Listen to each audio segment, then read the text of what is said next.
izin Bapak Ibu peserta seminar dimohon untuk mengaktifkan kembali kameranya Bapak Ibu agar kegiatan kita mulai.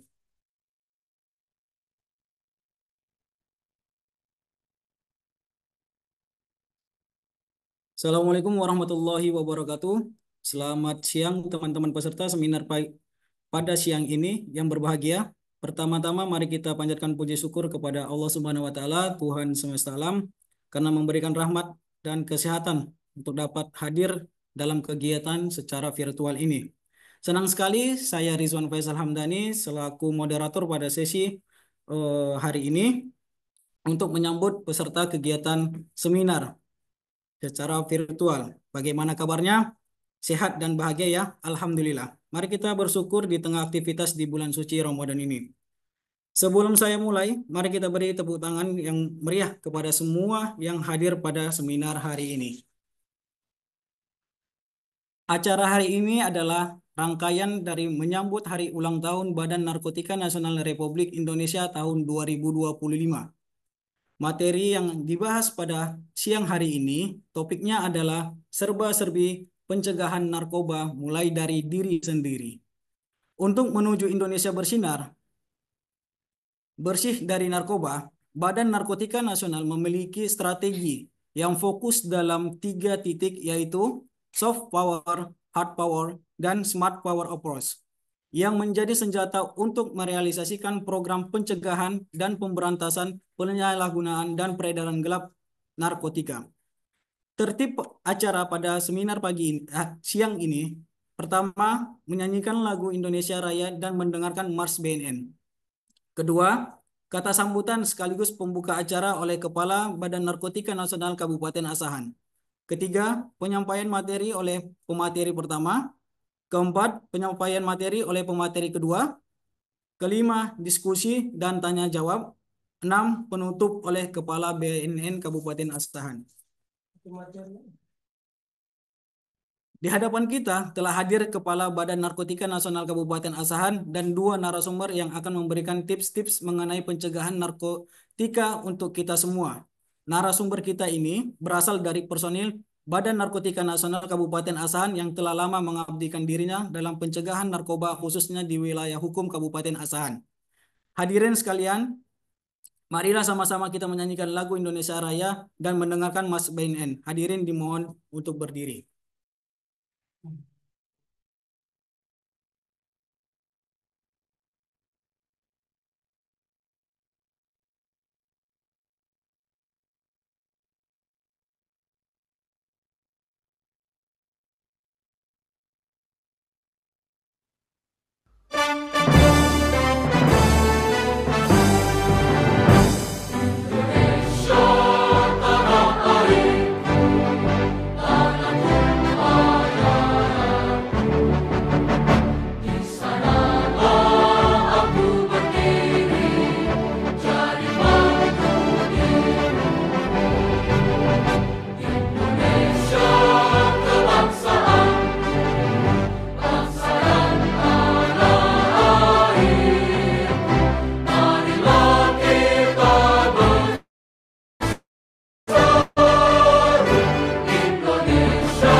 Hadirin dimohon untuk duduk kembali.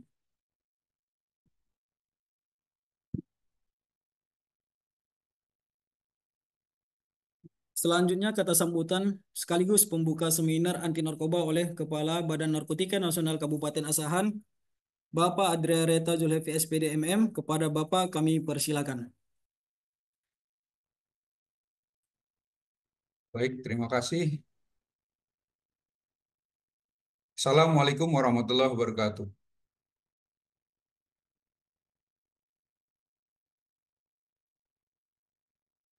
Sebelum kita mulai, Badan Narkotika Nasional mempunyai sapaan kepada teman-teman semua. Kita punya sapaan yaitu salam sehat tanpa narkoba. Mungkin untuk host dan moderator bisa di-unmute. Kita sapa dulu semua teman-teman dengan salam khas Badan Narkotika Nasional Republik Indonesia. Salam sehat tanpa narkoba. Salam sehat tanpa narkoba. Semua boleh di-unmute.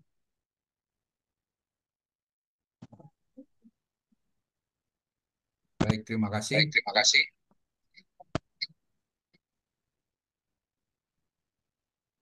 Yang kami sayangi dan kami cintai seluruh peserta yang mengikuti seminar pada bagian dari rangkaian menuju Hari Ulang Tahun Badan Narkotika Nasional Republik Indonesia yang pada tahun 2025 ini bertepatan pada usia yang ke-23. Badan Narkotika Nasional secara historis didirikan pada tanggal 22 Maret 23 tahun yang lalu. Historis ini tentu didasarkan pada data hukum, data yuridis, juga termasuk di dalamnya lahirnya Undang-Undang Nomor 35 tahun 2009. Bertepatan dengan itu di pasal 64, dibentuknya Badan Narkotika Nasional sebagai landasan leading sektor dalam hal program yang dinamakan dengan Program Pencegahan Penyalahgunaan Peredaran Gelap Narkotika. Program ini berjalan bukan hanya oleh BNN, tapi dijalankan oleh seluruh instansi aparat penegak hukum, di antaranya dari Kepolisian Republik Indonesia, juga di dalamnya ada unsur-unsur lainnya yang berkaitan dengan pencegahan dan pemberantasan penyalahgunaan peredaran gelap narkotika. Nah, dalam hal ini, menyambut Hari Ulang Tahun BNN, kami Badan Narkotika Nasional, di mana merupakan satuan di tingkat kabupaten kota yang merupakan vertikal dari BNN Provinsi, mengadakan seminar P4GN. Saya selaku Kepala BNN Asahan mengucapkan terima kasih atas partisipasinya, atas rasa interestnya yang tinggi untuk mengikuti kegiatan kita, di mana seminar P4GN ini adalah seminar virtual pertama yang diselenggarakan oleh instansi Badan Narkotika Nasional Kabupaten Asahan. Jadi ini kali pertamanya.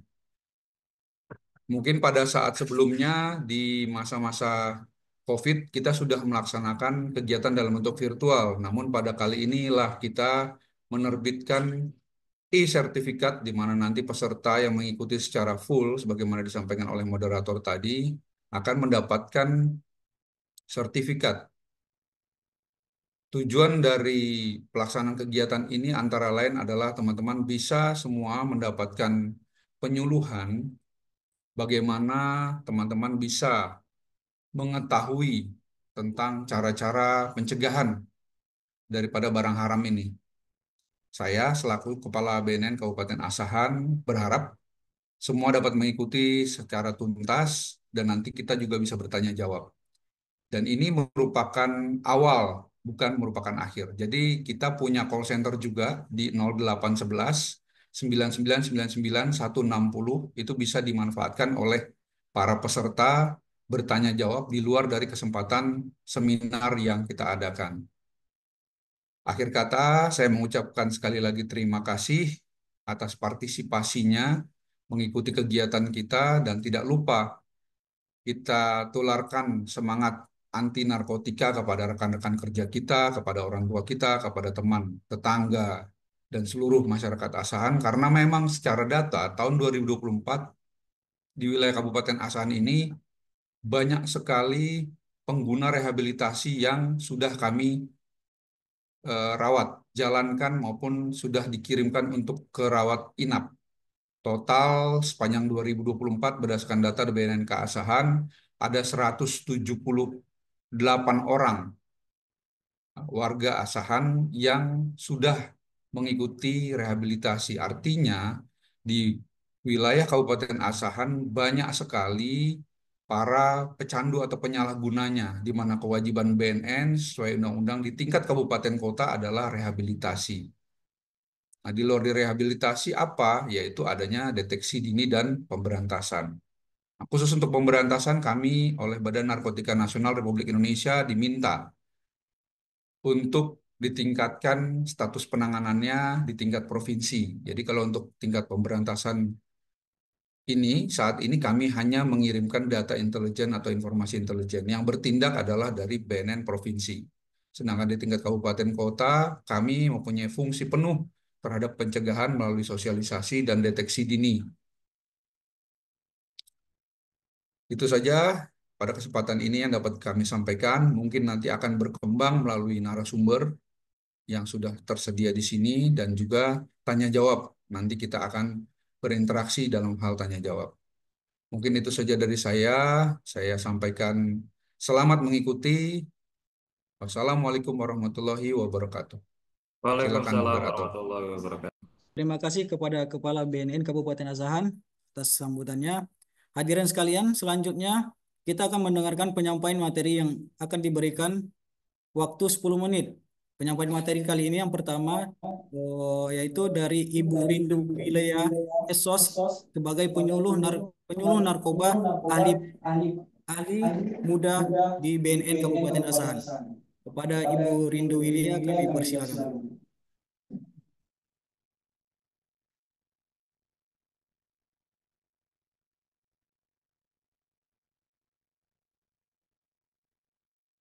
Baik, Assalamualaikum warahmatullahi wabarakatuh.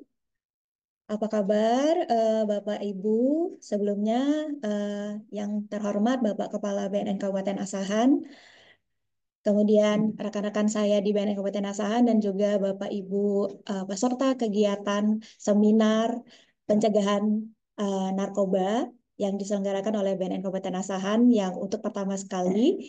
Bapak dan Ibu, pada hari ini yang akan kita bahas adalah serba-serbi mencegah narkoba dimulai dari diri sendiri.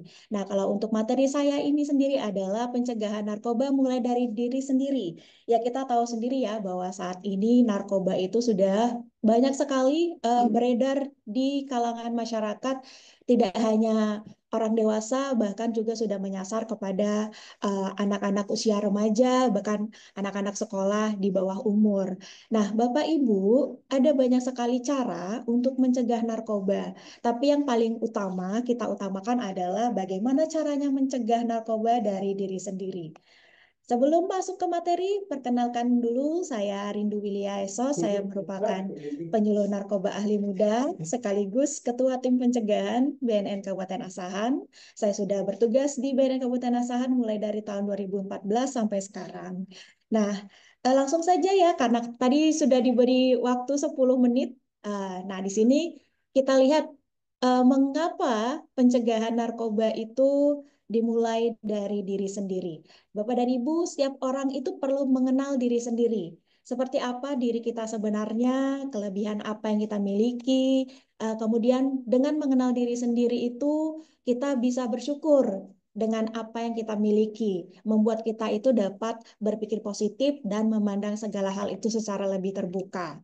Mengenali diri sendiri itu membuat seseorang bisa mengendalikan tindakan saat berinteraksi dengan orang lain, mampu membuat keputusan yang tepat, serta lebih siap menghadapi tantangan hidup. Jadi, mengenali diri sendiri itu adalah hal paling dasar yang perlu kita lakukan untuk mencegah narkoba. Nah, kemudian dari sekian banyaknya penyalahguna narkoba di Indonesia, yang mana prevalensinya itu adalah 1,73%, dan dari seluruh warga negara Indonesia ya, kita bisa lihat 1,73% itu artinya lebih dari 3 juta orang di Indonesia menjadi penyalahguna narkoba. Dari persentase-persentase hasil survei, kita bisa lihat di sini bahwasanya 59% dari penyalahguna narkoba adalah para pekerja atau orang-orang yang bekerja, orang-orang yang mempunyai penghasilan. 24%-nya adalah pelajar atau mahasiswa. Nah, di sini pelajar ini kita kategorikan sebagai orang atau usia-usia remaja, di mana mereka saat saat ini adalah saat-saat yang paling tepat untuk mencari jati diri, saat-saat paling tepat untuk mengenali diri sendiri, saat-saat di mana mereka ingin banyak berteman, ingin banyak bergaul, ingin banyak mengenal banyak hal. Nah, 17% lainnya itu adalah orang yang tidak bekerja maupun masyarakat dari golongan lainnya.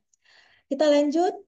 Nah, di sini ada hasil survei yang dilakukan oleh bukan Loka ya, Balai Besar Rehabilitasi BNN RI yang ada di Lido Bogor, di mana dari sekian banyak residen atau orang-orang yang mengikuti kegiatan rehabilitasi di Balai Besar Rehabilitasi, sebagian besar itu usia pertama kali menyalahgunakan narkoba minimumnya adalah 11 tahun, kemudian usia maksimum adalah 53 tahun ya, 53 tahun.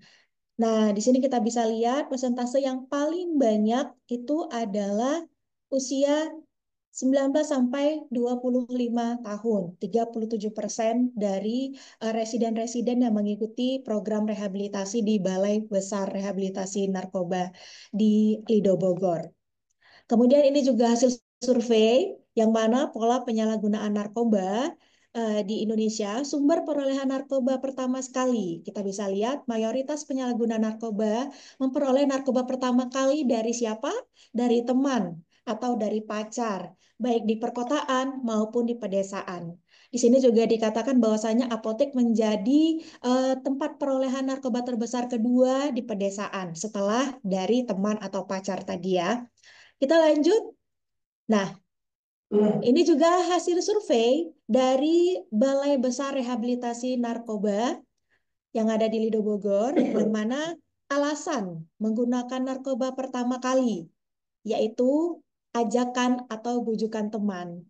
Nah, kita bisa ambil sedikit kesimpulan dari sini, Bapak dan Ibu, bahwasanya pergaulan adalah yang menentukan masa depan kita. Ya, kalau misalnya ada judul film katanya ipar adalah maut, nah kalau di sini kita bisa bilang teman adalah maut kalau dalam kasus narkoba ya.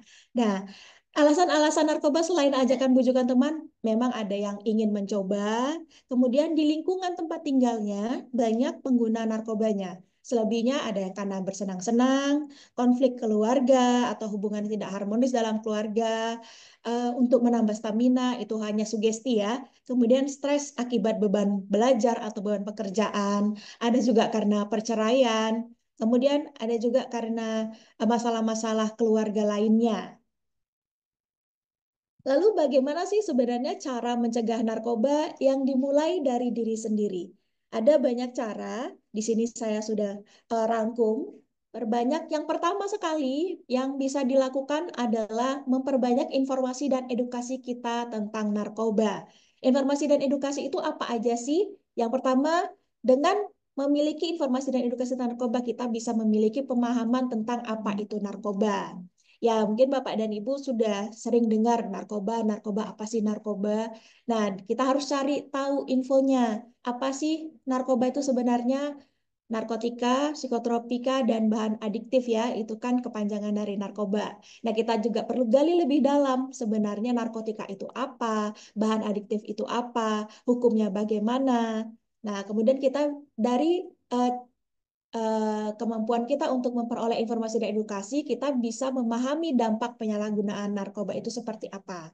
Kemudian kita juga perlu untuk mengetahui ciri-ciri penyalahgunaan narkoba itu bagaimana, supaya kita bisa mengenali di lingkungan kita, teman kita, yang bergaul dengan kita. Apakah orang yang kita kenal ini ada kaitannya dengan narkoba? Apakah menunjukkan ciri-ciri dia itu penyalahguna narkoba? Kemudian mengetahui cara memastikan adanya tindakan penyalahgunaan narkoba. Nah, ini salah satu cara untuk mengetahui adanya tindakan penyalahgunaan narkoba adalah melalui kegiatan tes urin, ya. Kemudian mengetahui hukum penyalahgunaan narkoba. Apa sih hukum bagi orang-orang yang menyalahgunakan narkoba, baik itu mungkin pecandu, apakah dia juga pengedar, apakah dia bandar, kita juga harus tahu hukumnya seperti apa. Kemudian memahami cara penanganan terhadap penyalahgunaan narkoba. Yang paling eh, baik untuk menangani orang-orang yang menyalahgunakan narkoba adalah melalui jalan rehabilitasi. Selanjutnya, bagaimana cara untuk mencegah narkoba dari diri sendiri adalah hati-hati dalam memilih teman bergaul. Tadi sudah kita lihat ya, survei yang membuktikan bahwasanya orang pertama kali menyalahgunakan narkoba itu karena ajakan atau bujukan teman, yang artinya kita harus hati-hati dalam bergaul.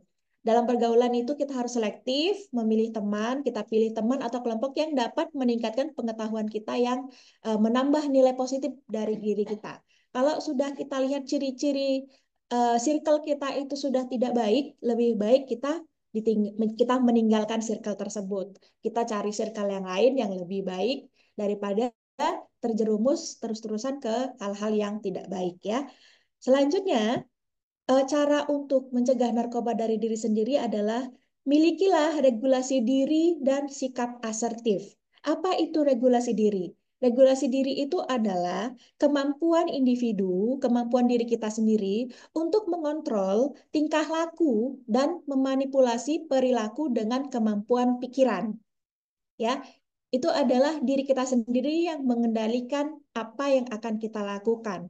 Di sini ada rumusnya, yaitu stop and think. Stop plus think. Maksudnya di sini adalah apabila kita dihadapkan pada sesuatu hal yang menuntut kita untuk mengambil keputusan, apakah ingin melakukan atau tidak melakukan, baiknya menggunakan rumus ini. Yang pertama, berhenti dulu. Berhenti dalam arti kita memikirkan, jika kita mengambil keputusan ya, apa baiknya, apa buruknya. Nah, itu artinya kita pikirkan, jika kita mengambil keputusan tersebut, apakah efek atau dampak yang akan diberikan dari keputusan kita tadi. Jadi kita akan lebih mempertimbangkan kembali, memikirkan 1000 kali jika untuk mengambil keputusan, terutama mungkin hal-hal yang penting, terutama mungkin ada ajakan dari orang untuk melakukan kejahatan gitu. Selanjutnya adalah sikap asertif, yaitu kemampuan berkomunikasi dengan jujur, tegas, dan lugas, tetapi tetap menghargai perasaan orang lain. Ini bertolak belakang dari sikap atau sifat orang yang suka nggak enakan. Ya pasti di antara Bapak Ibu yang ada di sini nih ada orang-orang yang punya kecenderungan untuk merasa nggak enak, apalagi kalau yang setiap hari kita bertemu, setiap hari kita bergaul gitu.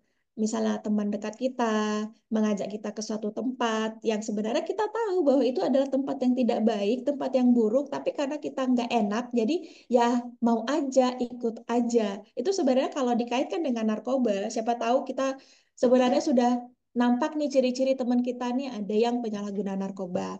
Nah, dia ajakin kita nih, yuk ke sana, mau ngapain? Ada, aku mau jumpa orang misalnya gitu kan, mau beli sesuatu. Pasti dalam pikiran kita ini, wah dia pasti mau beli sabu nih atau mau beli narkoba nih. Sebenarnya kita nggak mau ikut, tapi karena nggak enak, dia tuh teman dekat kita, mau-mau aja ikut. Nah, siapa tahu lagi sialnya kita ketika dia melakukan transaksi, ternyata ada pihak yang berwajib datang. Nah, kita kan jadi terikut-ikut gitu. Nah, jadi artinya kalau kita orang yang punya sikap tidak enakan, cobalah untuk membangun sikap asertif dalam diri kita. Berani untuk menolak sesuatu, tapi ya tetap dengan sopan, dengan tegas, tanpa harus menyakitin orang lain ya. Nah, selanjutnya adalah cara untuk mencegah melalui diri sendiri itu meningkatkan iman dan takwa. Apalagi sekarang lagi bulan Ramadan, Bapak Ibu, mari kita tingkatkan iman kita, ketahuan kita, yang mungkin kita biasanya saat ini sholat, sebelumnya sholatnya masih bolong-bolong ya, bisa kita penuhi, rajin-rajin baca Al-Quran, ikut tarawih gitu. Jadi semua agama itu mengajarkan tentang kebaikan ya. Salah satu di antaranya adalah menjauhkan diri dari barang haram yaitu narkoba. Dengan keimanan ketakwaan yang bersumber dari diri pribadi, kita akan mampu menghindari diri dari penyalahgunaan dan peredaran gelap narkoba. Kemudian selanjutnya, cara untuk mencegah narkoba dari diri sendiri yaitu mengisi waktu luang dengan kegiatan yang positif. Banyak dari kita yang kebingungan mungkin dalam mengisi waktu luang. Kadang berpikir pada pilihan yang salah yaitu pergaulan bebas. Padahal banyak sih kegiatan positif yang bisa kita lakukan ya. Mengikuti kursus-kursus seperti kita mengikuti seminar pada hari ini merupakan kegiatan positif. Siapa tahu dari mengikuti kegiatan seminar ini kita bisa dapat informasi-informasi yang penting untuk kita ke depannya, bagaimana cara kita mencegah narkoba, apa keuntungannya kalau kita menjauhi narkoba, apa keuntungannya kita memiliki sikap asertif gitu. Jadi banyak hal yang bisa kita lakukan untuk mengisi waktu luang daripada kita mengisi waktu luang itu dengan hal-hal yang tidak baik, ikut-ikutan hal-hal yang buruk seperti jadi geng motor atau ikut-ikutan tawuran gitu. Masih banyak hal-hal yang bisa kita lakukan untuk mengisi waktu luang. Nah, demikian saja materi dari saya karena cuma 10 menit ya. Kayaknya juga udah lebih. Iya ya, moderator gimana? Udah lebih, udah sampai 10 menit? Oke, baiklah. Eh, Selanjutnya nanti ada narasumber yang berikutnya, Bapak Ibu yang akan membahas gimana sih apa sih itu narkoba lebih dalam lagi. Baik, terima kasih. Sekian dari saya. Assalamualaikum warahmatullahi wabarakatuh. Waalaikumsalam warahmatullahi wabarakatuh. Terima kasih kepada Ibu Rindu Wilia Esos atas penyampaian materinya. Selanjutnya, kita akan mendengarkan materi yang kedua yang akan disampaikan oleh Bapak Ahyar Junaidi, Sarjana Hukum sebagai analis penyuluh dan layanan informasi di Badan Narkotika Nasional Kabupaten Asahan. Kepada Bapak Ahyar kami persilakan. Baik, terima kasih Bapak dan Ibu. Terima kasih moderator. Saya sebelum menyampaikan materi, saya memperkenalkan diri. Eh, saya Ahyar Junaidi SH. Eh, Kebetulan saya menyandang di bidang pemberdayaan masyarakat di BNN Kabupaten Asahan. Nah, sebelumnya yang terhormat Kepala BNK Asahan yang hadir pada hari ini, kemudian rekan-rekan kerja eh, BNK Kabupaten Asahan, dan kemudian Bapak dan Ibu yang hadir pada acara kegiatan sosialisasi narkoba. Sebelumnya saya ucapkan Assalamualaikum warahmatullahi wabarakatuh. Selamat sore bagi kita semua. Pada hari ini kita akan menyampaikan sosialisasi narkoba bagi generasi muda. Untuk itu kita uh, lanjut saja Bapak dan Ibu, karena waktu yang singkat diberikan oleh panitia. Menurut WHO, remaja didefinisikan sebagai masa peralihan dari masa kanak-kanak ke masa dewasa. Nah, masa remaja ditandai dengan perubahan fisik, emosional, intelektual, kemudian ada seksual dan sosial. Ciri perkembangan remaja yang rentan terhadap permasalahan narkoba, yakni perasaan galau, perasaan ingin tahu, kemudian kegoncangan emosional, kemudian cenderung melawan otoritas dan tekanan kelompok sebaya. Dalam hal ini kita tahu bahwa generasi muda kita ini sering uh, cenderung melakukan uh, hal-hal yang sifatnya modernisasi. Artinya uh, pada saat ini sering remaja ingin ingin uh, mengetahui segala hal ataupun uh, merasa ingin dihargai di lingkungan teman-temannya, maka uh, di sini salah satu cirinya adalah perasaan ingin tahu. Dan kita tahu bahwa di kalangan remaja bahwasannya narkoba ini adalah yang paling rawan untuk dimasuki oleh perkembangan remaja. Nah, untuk itu Bapak dan Ibu, mari sama-sama kita di sini saling memahami karena sifatnya eh, masa remaja ini kan perasaan ingin tahu lebih besar. Maka kita sebagai orang tua lebih cenderung eh, membawa membawa mereka untuk ke jalan yang lebih baik. Kemudian di selanjutnya faktor-faktor penyalahgunaan narkoba, yakni pertama ada faktor lingkungan, kemudian ada faktor individu, kemudian ada faktor zat. Faktor lingkungan itu hubungan tidak harmonis dengan orang tua, kemudian ada lingkungan rawan, kemudian ada kurangnya kontrol bagi anak terhadap orang tua, kemudian tekanan kelompok sebaya. Ini tadi di awal sudah kita sampaikan bahwa orang tua lebih bijak untuk mengontrol anak-anak yang pada saat ini notabene di lingkungan eh, kampung-kampung narkoba ataupun tempat-tempat narkoba. Maka dengan demikian orang tua lebih cenderung untuk memperhatikan atau waspada terhadap anak yang sedang tumbuh berkembang. Kemudian faktor individu keinginan coba, kemudian ingin diterima, kemudian ikut tren.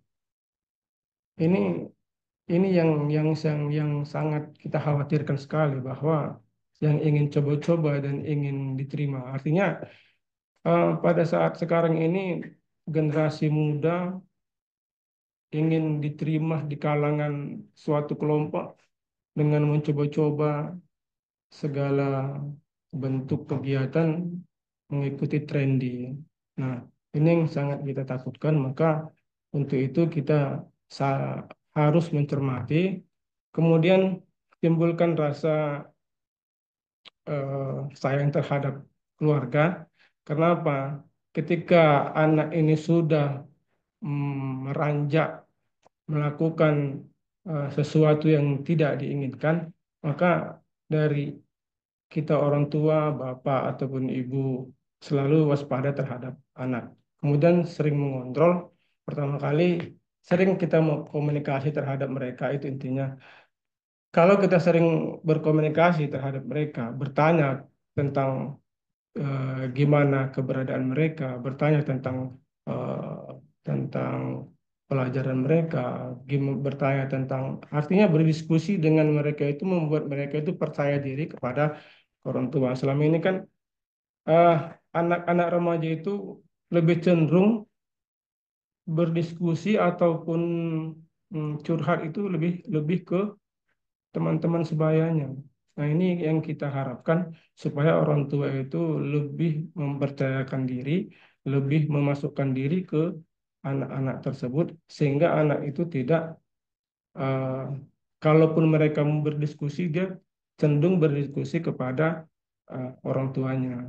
Ini harus gimana, ini harus seperti apa gitu.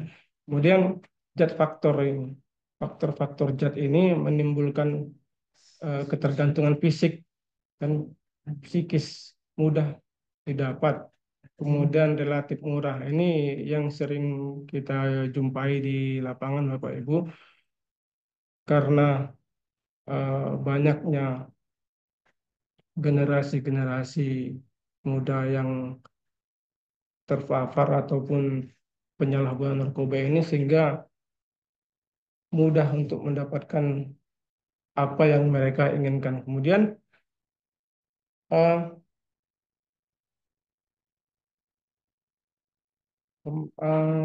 apa ya, mampu merubah kepribadian si korban, kemudian menimbulkan sifat masa bodoh sekalipun terhadap dirinya sendiri, kemudian semangat menjadi demikian sedan ataupun sesuatu ketika bisa saja si korban bersikap seperti orang kebingungan. Tidak lagi ragu untuk melanggar norma-norma masyarakat, hukum, agama, dan tidak segan untuk menyiksa diri sendiri. Nah, ini faktor-faktor terhadap dirinya sendiri.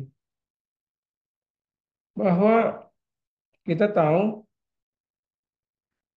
para korban pecandu ini adalah orang yang terjerumus, orang yang terkapar. Mereka sedang keadaan sakit. Nah, mereka ini harus kita bantu, mereka ini harus kita beri nasihat. Kemudian kita berikan seperti sekarang ini yang kita lakukan edukasi. Kemudian ada kita seperti seminar, melakukan pembenahan, seperti ceramah agama. Kemudian ada dari ketua-ketua pemuka agama, sehingga apa yang terjadi terhadap diri pemakai bisa sedikit menurunkan angka eh, eh, ketidakstabilan terhadap dirinya sendiri. Kemudian Bapak dan Ibu, terhadap keluarga, tidak lagi menjaga sopan santun di rumah, melawan kepada orang tua, tidak segan-segan untuk melakukan kekerasan bila mana maksud keinginan tidak terpenuhi. Kemudian kurang menghargai harta milik yang ada di rumah. Kemudian mencemarkan nama keluarga karena ulah perbuatannya. Dan menghabiskan biaya yang cukup besar untuk perawatan dan pemulihannya. Lanjut Bapak dan Ibu, terhadap lingkungan masyarakat. Tidak segan-segan melakukan tindak kekerasan. Kemudian mengganggu ketertiban umum, kemudian menimbulkan bahaya bagi ketentraman dan keselamatan, namun tidak merasa menyesal apabila melakukan kesalahan. Kemudian, Bapak dan Ibu, rusaknya generasi muda pewaris bangsa yang sesungguhnya siap untuk menerima tongkat estafet sebagai generasi penerus. Maka dalam hal ini eh, hilangnya rasa patriotisme, cinta dan bangga terhadap bangsa dan negara Indonesia yang pada gilirannya akan memudahkan pihak-pihak lain untuk mengaruhi untuk dan menghancurkan bangsa dan negara. Lanjut. Nah, ini contoh anak yang sedang eh,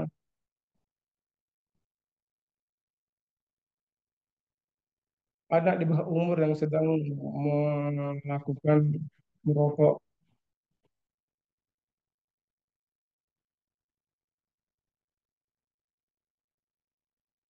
Kita lihat sebentar Bapak Ibu untuk tontonan videonya Mas Kak. Bagaimana kondisi anak-anak masih kecil sudah membeli rokok untuk keperluan hasrat dan rasa ingin tahunya.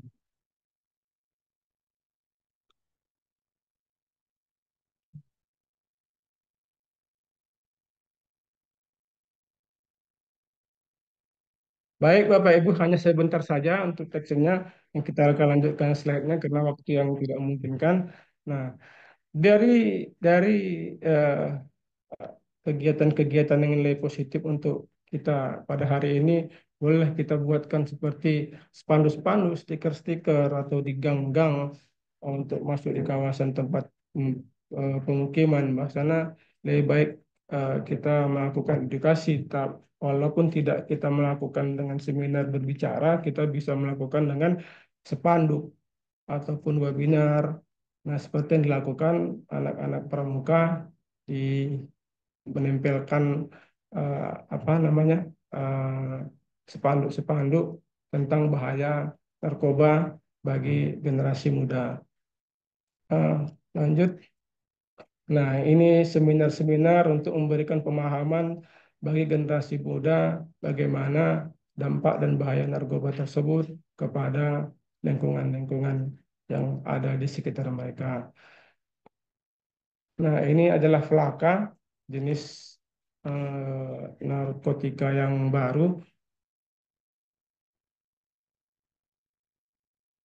Nah, Flaka mensimulasikan efek kokain dan metavitamin.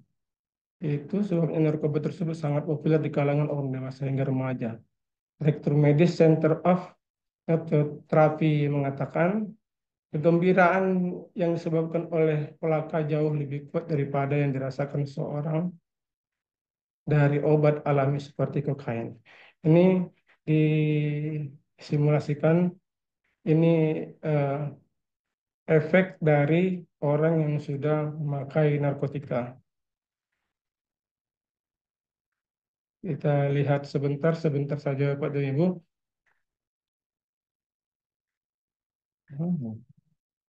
Nah, alasan yang paling utama adalah mencegah lebih baik dan murah daripada mengobati.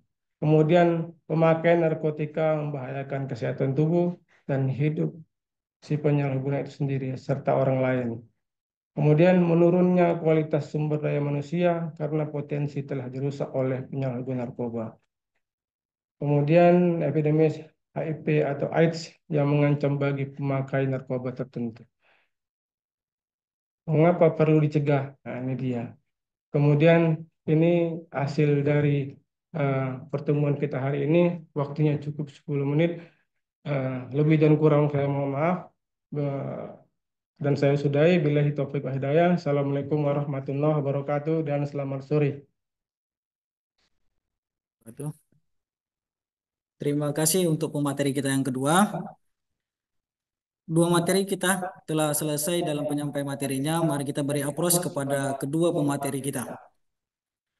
Untuk peserta yang hadir pada seminar hari ini, kami membuka sesi pertanyaan.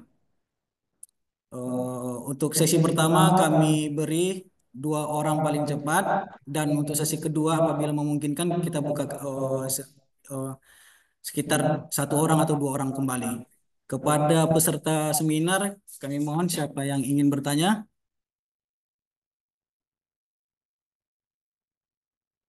Mana? Nggak bisa diambil.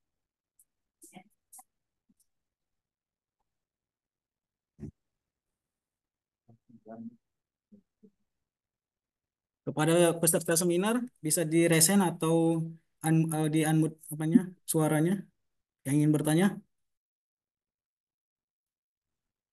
Baik, terima kasih. Izin moderator, saya ingin bertanya. Oke, ya, Anita ya. Kepada Ibu Ya, Anita, silakan perkenalkan diri, nama dan asalnya dari mana. Silakan, Pak. perkenalkan nama saya Anita Oktaviani Siregar.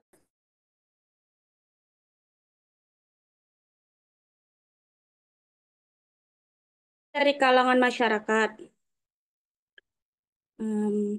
Yang kita lihat kan saat ini peredaran obat-obatan yang terlarang itu sangat mudah didapatkan. Jadi narkoba ini sekarang kan udah dijadikan bahan untuk jual beli transaksi untuk masyarakat yang tidak memiliki pekerjaan. Jadi bagaimana tindakan pemerintah agar mengurangi transaksi tadi untuk membuka lapangan pekerjaan yang lain? Karena kan saat ini kita lihat kenapa masyarakat itu melakukan transaksi karena kan kurangnya lapangan pekerjaan. Baik, terima kasih. Terima kasih kepada Ibu Anita Oktaviani Siregar. Untuk pertanyaannya, kami persilakan yang menjawab narasumber Ibu Rindu Wilia. Kepada Ibu, kami persilakan. Oke, baik Ibu Anita.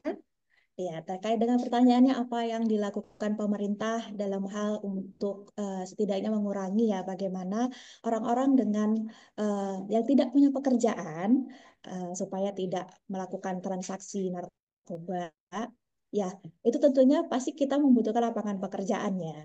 Ya, kalau sekarang ada banyak program pemerintah, termasuk salah satunya kalau kita di Badan Narkotika Nasional, itu kita ada program yang namanya pemberdayaan alternatif ya, salah satu program namanya pemberdayaan alternatif yang mana kita memberikan pelatihan kepada orang-orang di wilayah rawan ya, yang tentunya rawan narkoba pastinya, supaya dia punya kemampuan untuk menciptakan lapangan kerjanya sendiri gitu. Karena kita tahu tadi seperti pernyataan Ibu Anita sendiri bahwasanya saat ini memang sangat sulit lapangan pekerjaan ya. Nah, dalam program pemerintah melalui BNN yang namanya pemberdayaan alternatif ini diajarkan namanya life skill, yang mana seseorang ini akan dibekali ilmu untuk membentuk lapangan kerja sendiri. Jadi kita diharapkan setelah mengikuti pelatihan ini, orang-orang di wilayah rawan tadi itu akan mempunyai lapangan pekerjaannya sehingga dia menjauhi narkoba, sehingga tidak lagi ikut-ikutan jualan narkoba, tidak lagi mau ditawarin misalnya ya kita tahu sendiri ya bahwasanya saat ini narkoba itu kan keuntungannya besar katanya ya, bisnis yang menjanjikan, ya menjanjikan hukumannya juga menjanjikan sih ya. Tapi ya itu salah satu cara yang tadi Ibu Anita tanyakan, bagaimana pemerintah mengatasinya. Di satu sisi lapangan pekerjaan sedikit, di sisi lain kita ada program yang namanya pemberdayaan alternatif. Begitu Ibu Anita. Mungkin ada yang mau dilanjutkan dari Ibu Anita dari jawaban saya tadi, silakan. Baik, cukup. Terima kasih Ibu Rindu. Ya, sama-sama. Terima kasih atas jawabannya kepada Ibu Rindi Wilia. Untuk peserta seminar, ada pertanyaan lagi? Silakan Bapak Ibu. Eh, Assalamualaikum warahmatullahi wabarakatuh. Waalaikumsalam warahmatullahi wabarakatuh. Izin saya Sania dari Desa Rawasari. Izin bertanya perihal tentang seminar kita pada sore hari ini terkait tentang penyalahgunaan narkoba. Yang ingin saya pertanyakan kepada eh, narasumber, eh, mengapa kasus narkoba itu lebih banyak terjadi pada kaum remaja? Mungkin itu saja pertanyaan dari saya. Dan saya sudahi. Assalamualaikum warahmatullahi wabarakatuh.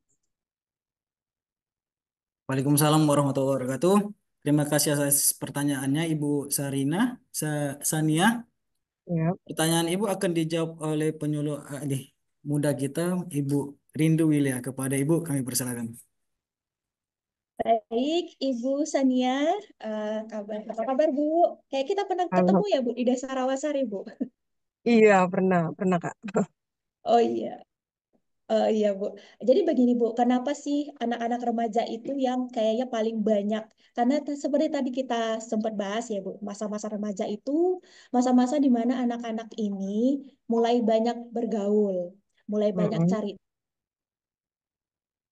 teman, mulai banyak Iya. pengen kenal dunia seperti apa, mau coba ini dan itu. Jadi mereka ini adalah Mm-mm. usia-usia yang kita bilang masa-masanya banyak pemberontakan-pemberontakan gitu, Bu. Nah, jadi mereka itu Mm-mm. yang paling mudah untuk dipengaruhi.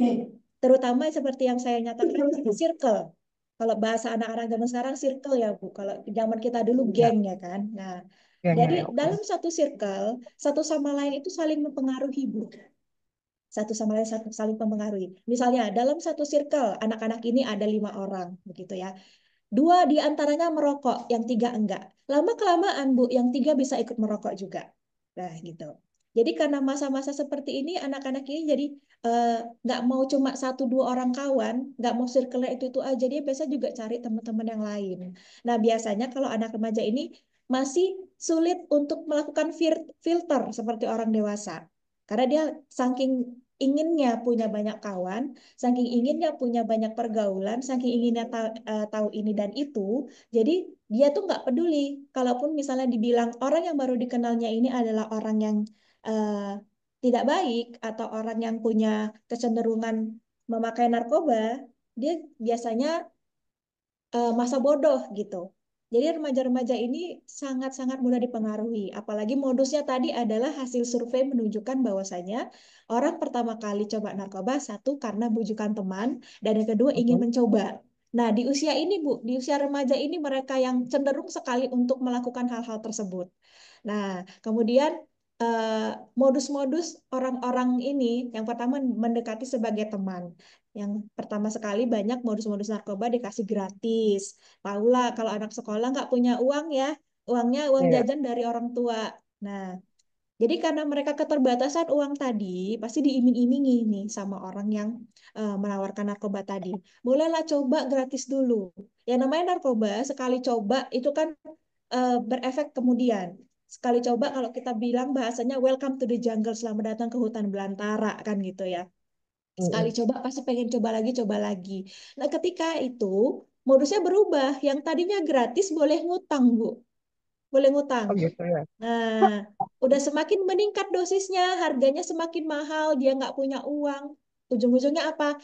Yang tadi sudah terlanjur pakai narkoba, terpaksa untuk membayar hutangnya, dia jadi pengedar. Dia ikutan jual. Karena apa? Untuk bayar hutang gitu. Itu lingkaran setan ya tadi, Bu. Jadi kenapa remaja yang paling banyak nih paling gampang karena itu tadi masa-masa umur-umur mereka ini adalah masa-masa yang paling mudah untuk dipengaruhi, yang paling pengen tahu ini dan pengen ngerasain hal ini dan itu. Seperti itu Ibu Sania. Ya, Eh, bisa diterima izin, Ibu Sania? izin Kak, itu kan tadi kan pertanyaannya oke. Setelah penjabaran yang dari Ibu paparkan, eh, solusinya yang dari kita ini masyarakat awam nih seperti apa gitu. Andai kata di lingkungan kita itu terjadi yang namanya penyalahgunaan narkoba gitu. Jadi Oke. pertanyaan ini ya kan, kalau tadi Iya, ya itu boleh nggak Bapak Ibu. iya. Yang perlu kita lakukan masyarakat yang pertama adalah sebenarnya pengawasan orang tua Ibu. Ya, kan setelah dalam suatu keluarga itu adalah ketahanan keluarga.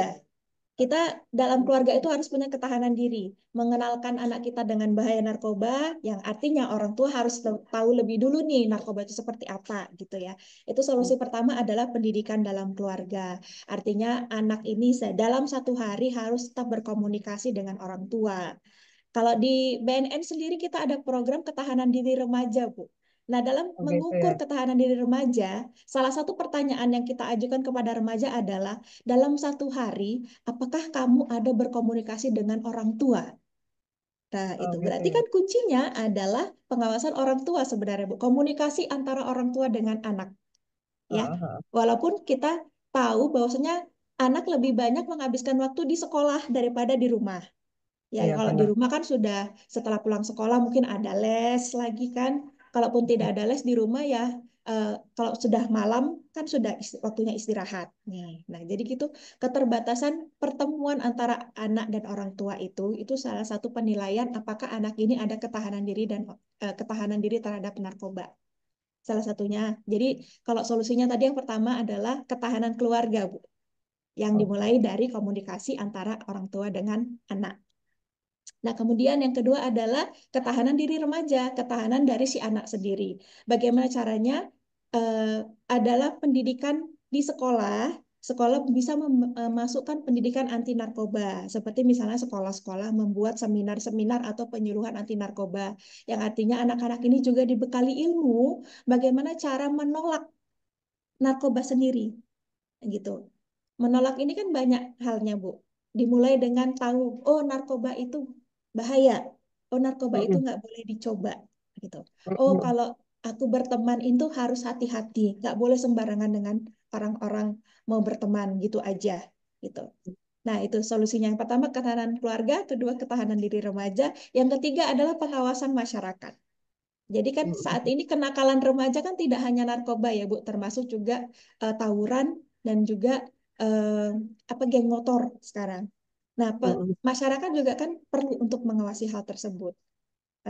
Seperti itu Bu. Jadi solusinya adalah pengawasan orang tua, pengawasan diri sendiri dan pengawasan masyarakat, ketahanan keluarga, ketahanan diri remaja dan ketahanan masyarakat. Seperti itu Ibu Sania. Oke Kak. Jadi kan orang nih udah tahu nih narkoba itu kan Mm-mm. berbahaya. Tapi mengapa orang masih menggunakan narkoba padahal mereka tahu narkoba itu dapat menimbulkan masalah. Jadi kalau pertanyaan seperti itu gimana lagi tuh? Itu Bu.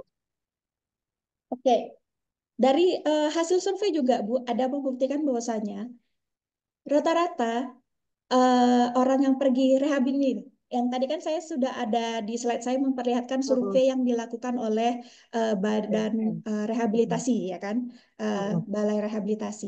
Nah, beberapa orang yang pecandu narkoba ini sebenarnya dia tahu, Bu, bahwasanya narkoba Mm-mm. itu Mm-mm. berbahaya. Nah, Iya benar. tapi karena ada faktor-faktor lain seperti dia tinggal, memang lingkungannya seperti itu, pengaruh Oh, lingkungan. Kemudian adanya masalah keluarga yang memicu dia seperti itu. Jadi ada beberapa orang tahu bahwa narkoba itu berbahaya, iya, tapi dia tetap pakai, iya, karena apa? Mm-mm. Lingkungannya, faktor lingkungan dan faktor pergaulan, Bu. Misalnya kayak tadi saya bilang, eh, ada dalam satu circle, dua orang Mm-mm. merokok, tiga tidak. Lama-lama semuanya bisa jadi merokok. Karena apa? Faktor Ya. lingkungan. Bisa jadi yang dua ini acap kali setiap hari bilangnya gini, ah nggak merokok nggak keren lah. Kalau nggak merokok nggak usah kawan lagi lah kita.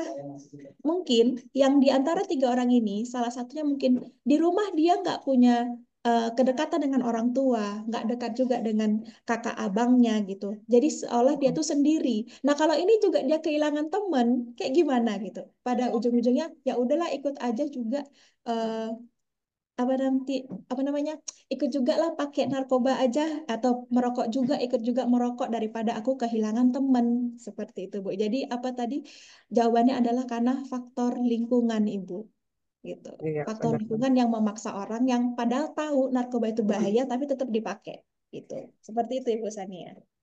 Iya, ini kan terkait tentang narkoba itu ya kan Bu ya. Eh, ada lagi pertanyaan di benak saya gitu kan. Mengapa sebagian orang yang pengguna narkoba itu ada yang kecanduan, ada yang tidak? Sebenarnya sebesar apa sih rasa candu itu gitu? Sehingga kan ada nih yang dikatakan, oh si Polan kecanduan, si Polan make, tapi kok nggak kecanduan gitu. Gimana itu Bu ya? Sebesar apa kecanduan seseorang gitu ya Bu. Ya. Ya, kalau kita dalam narkoba itu ada tahap-tahap penyalahgunaan narkoba ya Bu. Ada tahap coba-coba, itu Mm-mm. tingkatannya nih. Tingkatannya Mm-mm. coba-coba, Mm-mm. tahap awal, mulai tahap kecanduan dan tahap sudah berkelanjutan atau Mm-mm. dari rendah, menengah, tinggi. Nah, ketika dia masih rendah, yang artinya dia masih tahap-tahap coba-coba, yang di mana ciri-ciri yang diperlihatkan ini belum memperlihatkan perubahan fisik, tapi adalah perubahan perilaku. Nah, ini masih di tahap awal. Nah, itu.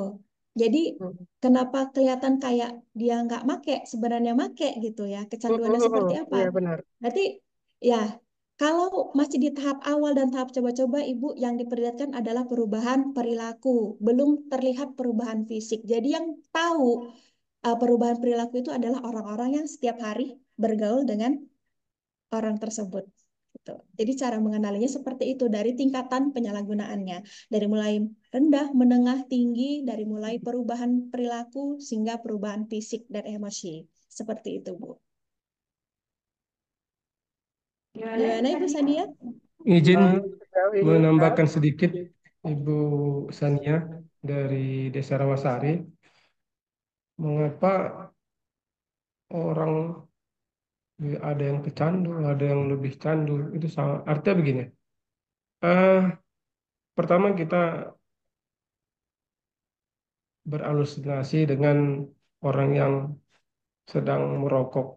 Pada awal-awal ini lebih lebih ini lebih gampang kita mengartikannya. Pertama, orang yang merokok itu awalnya sebatang, coba-coba dibelikan ke teman-teman ataupun eh, di sekitar lingkungannya.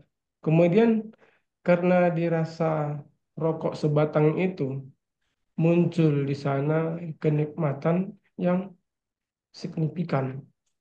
Lalu karena dia rasa penasaran muncul terhadap dirinya, dia coba minta. Namun ketika dia ingin meminta kepada teman atau kerabatnya, itu tidak ada lagi. Lalu dengan berupaya semaksimal mungkin dia dengan rasa penasarannya gimana caranya supaya bisa mendapatkan rokok seperti yang dikasih teman kemarin. Lalu dia berupaya untuk mendapatkan eh, barang tersebut. Nah, ketika dia sudah mendapatkannya, ketika dia sudah mendapatkan sebuah eh, barang tersebut, lalu digunakan oleh si eh, yang mempunyai keinginan tadi. Lalu dirasakannya, bagaimana sih sebenarnya kenikmatan untuk isap sebuah rokok ini. Nah, ketika dia memang sudah merasa eh, barang tersebut memang mendapatkan feel untuk dinikmatinya, maka muncul rasa kerinduan terhadap barang tersebut. Nah, begitu juga ya tentang narkoba ini. Nah, seperti disampaikan tadi rekan kita, Bu Rindu itu, bahwasannya ada tahap coba-coba, itu tahap pemula, kemudian eh, ada tingkatan selanjutnya, ada tingkatan yang lebih tinggi sampai dengan tingkatan sudah eh, tingkatan berat. Mungkin eh, itu sedikit tambahan. eh,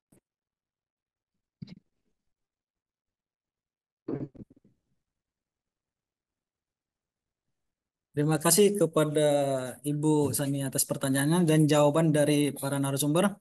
Izin Bapak Ibu, kita buka sesi pertanyaan satu lagi untuk peserta ya kepada Bang Azhar. Silakan Bang.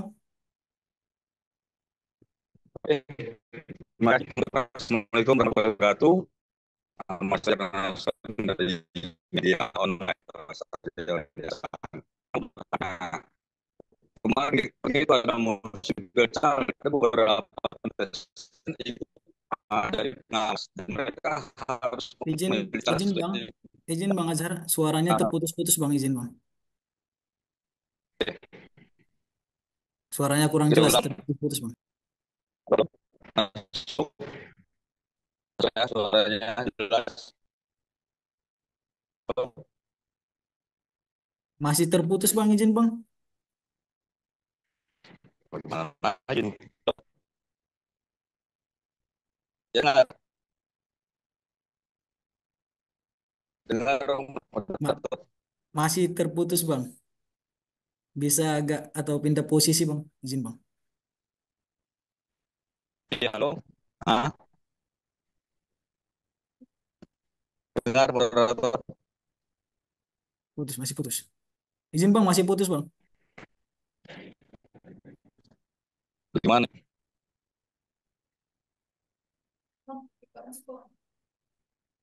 Halo.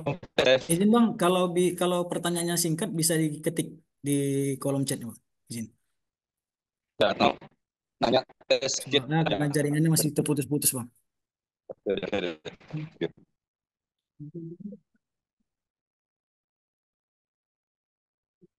Bang Azhar pindah posisi Bang.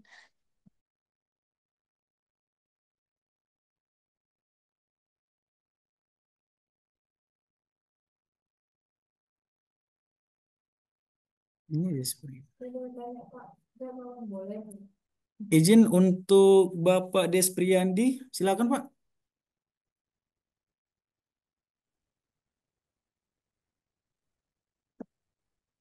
Oke, Assalamualaikum warahmatullahi wabarakatuh. Waalaikumsalam Terima kasih warahmatullahi wabarakatuh. sebelumnya pada Bapak Moderator. Izin bertanya, Pak. Seorang pemakai narkoba yang sudah kecanduan, berapa lama kecanduannya hilang apabila dia sudah direhab? Dan gimana prosedur kita sebagai keluarga pemakai narkoba yang kecanduan itu membawa keluarga kita ini ke ranah untuk direhabilitas?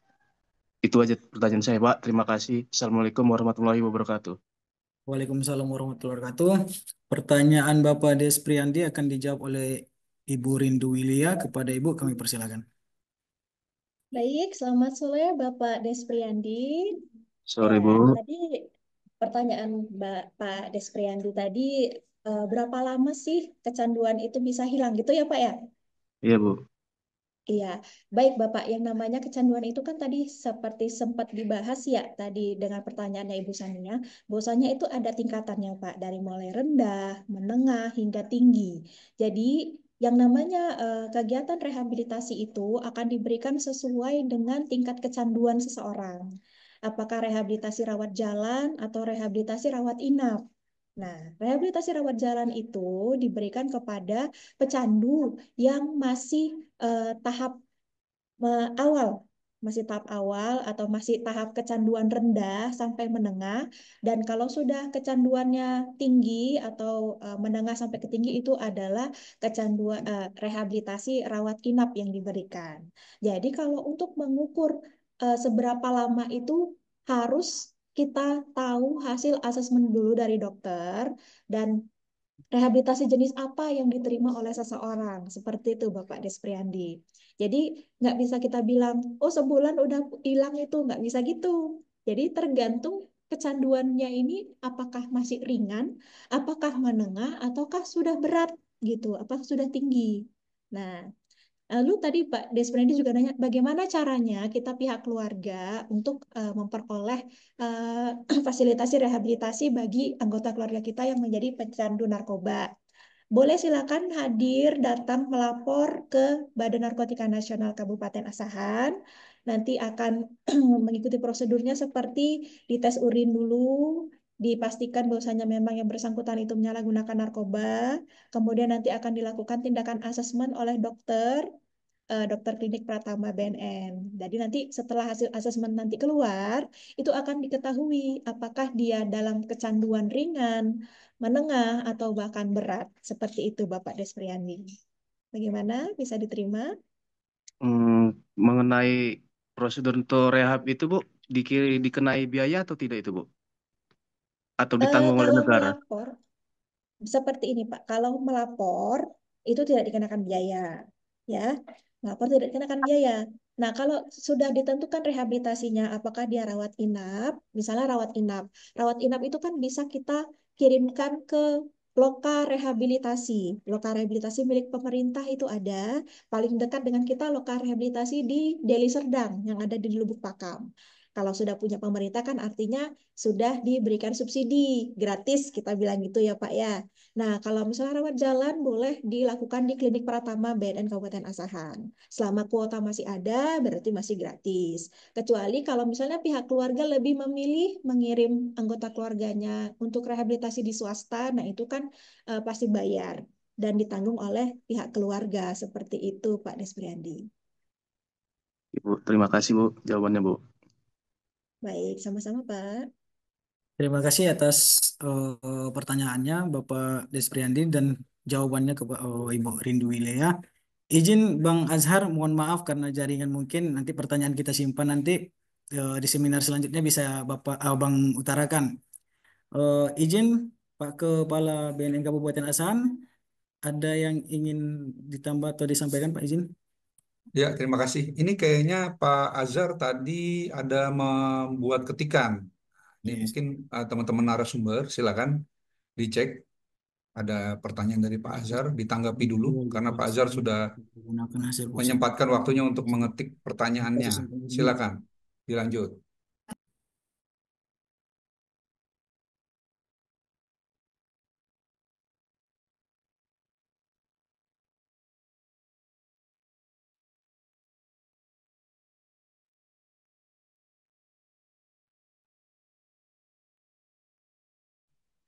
Izin Bang, pertanyaan Abang akan dijawab oleh Pak Ahyar Junaidi. Kepada Bapak kami Mungkin persilakan. dibacakan dulu moderator Siap Pak. pertanyaan dari Pak Azhar karena beliau mengetik biar fix dulu pertanyaannya Ada dibacakan. test kit yang dijual di pasaran saat digunakan hasil positif, padahal anak tersebut tidak mengkonsumsi narkoba. Oleh petugas BNN disuruh beli test kit yang ada ISO-nya. Setelah dites ulang anak tersebut jadi negatif. Yang saya tanya kenapa tes kit tersebut bisa beredar? Apakah tindakan BNN terhadap kasus tersebut?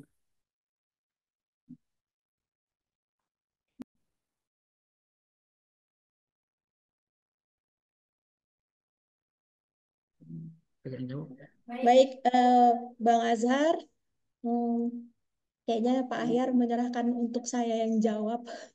Ya, jadi terkait dengan test kit, karena selama ini BNN Kabupaten Asahan atau BNN dimanapun itu pasti menggunakan test kit yang sudah ada ISO-nya, yang artinya sudah teruji test kit ini baik untuk digunakan seperti itu. Nah, kalau misalnya masih banyak merek-merek yang lain ya kita juga tidak bisa membatasi yang namanya juga merek dagang ya. Yang pasti mereka juga punya izin.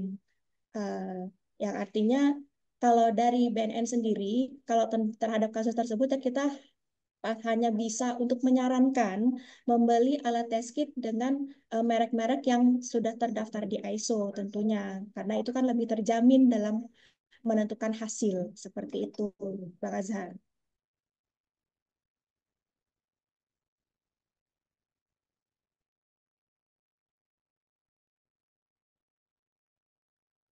Izin Bang, gimana dengan jawabannya Bang? Izin. Ada tanggapan Bang?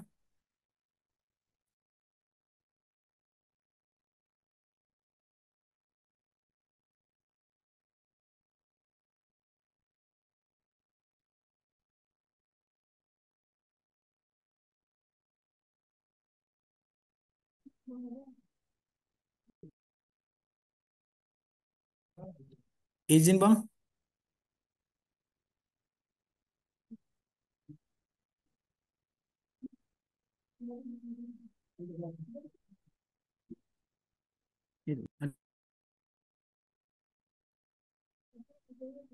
Izin Bang Azhar.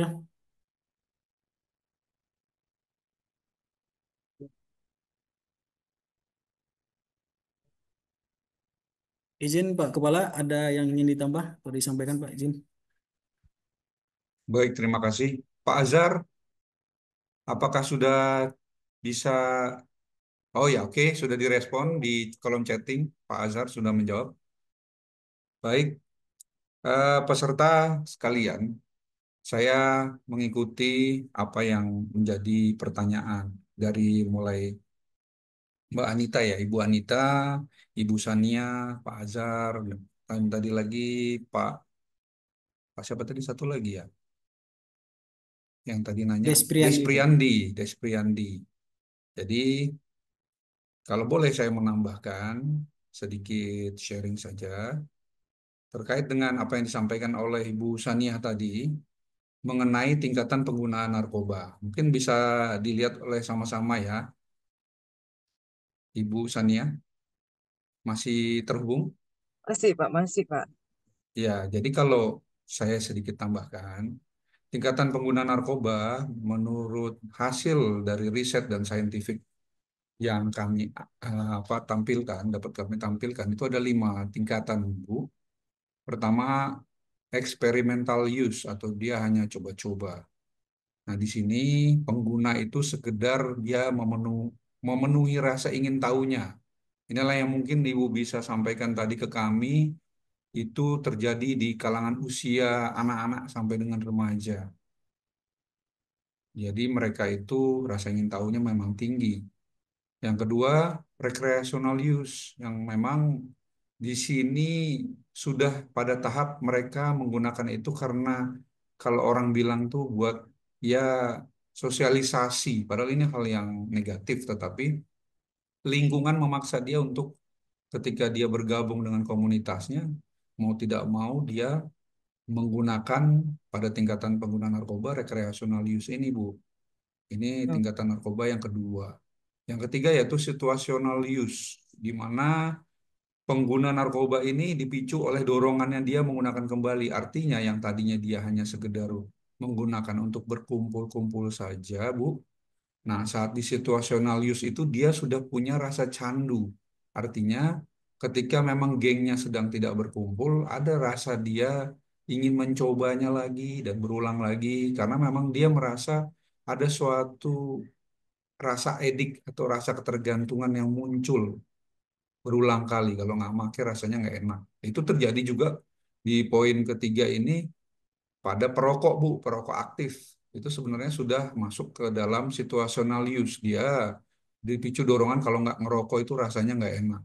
Maka itu di bulan Ramadan ini kan juga dipaksa untuk pengguna-pengguna rokok itu tidak merokok kalau memang puasanya betul kan seperti itu, Bu. Dan yang keempat adalah intensive use.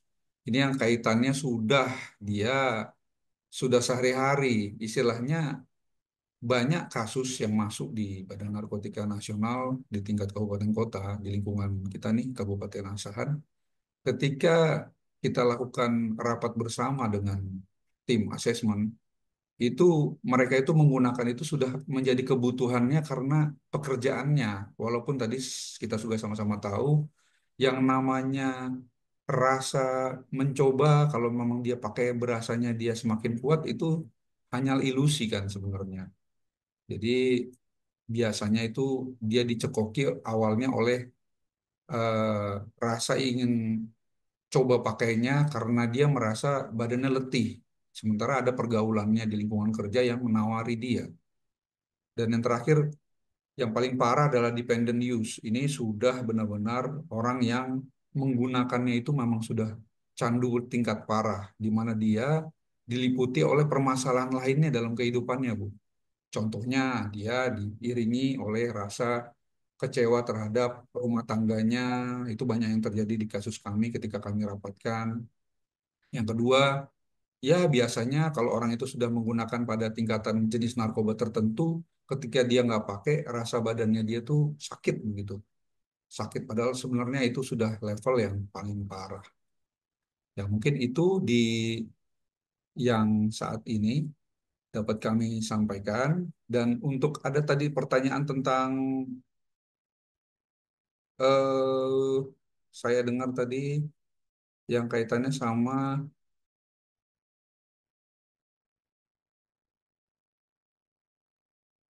syarat ya, prasyarat ya kalau nggak salah. Ya begitu ya tadi ya kalau nggak salah ya, Pak Moderator.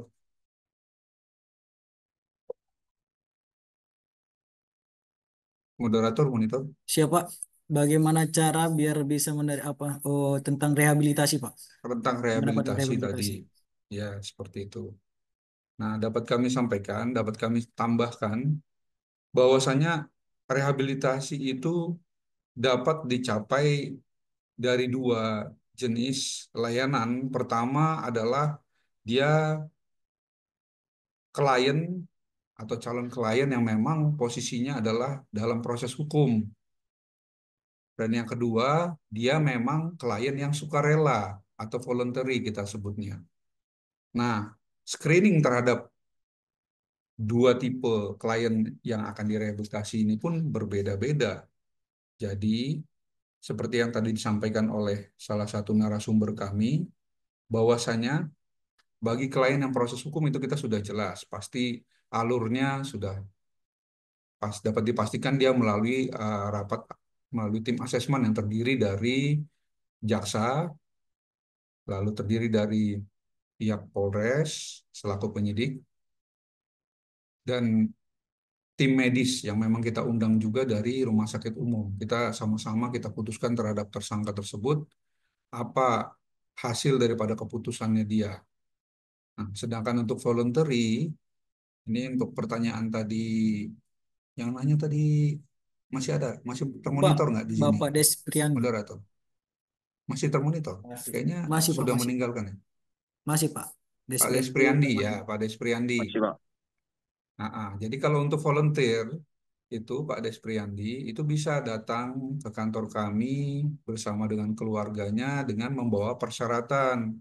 Persyaratan antara lain, kalau saya share di sini, disiapkan saja fotokopi calon klien, fotokopi KTP-nya yang bersangkutan bersama dengan fotokopi KTP ayah dan ibunya. Terus penanggung jawabnya, apabila memang penanggung jawabnya adalah ayah dan ibunya, maka membawa juga. Terus fotokopi kartu BPJS-nya. Ini disampaikan seperti ini karena untuk permasalahan narkoba ini, apabila nanti dia di asesmen oleh kami, oleh klinik BNNK Asahan, dan hasilnya adalah dia pecandu berat, maka akan kami rujuk, kami berikan pilihan option, yaitu ke rehabilitasi milik BNN atau rehabilitasi milik swasta. Kenapa?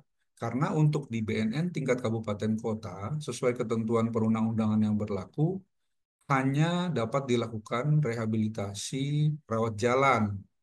Rawat jalan. Terhadap rehabilitasi rawat jalan tersebut, maka dia masuk kategori ke pecandu yang ringan. Adapun sedang ataupun dia berat, itu tadi kembali tadi saya sampaikan akan dirujuk.